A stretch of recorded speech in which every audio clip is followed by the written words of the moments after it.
This is my 93 Mazda RX-7, doing a mostly mechanical restoration on it.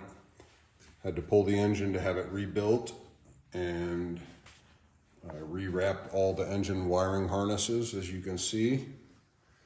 And if you haven't ever done a long-term project, when you're taking things apart, in the sequence that you take them apart, put them into bags and label the bags.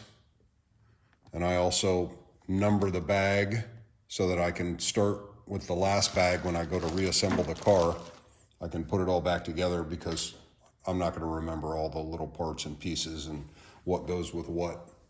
So I have a pile of bags here, and then I have another workbench that has a whole bunch as well.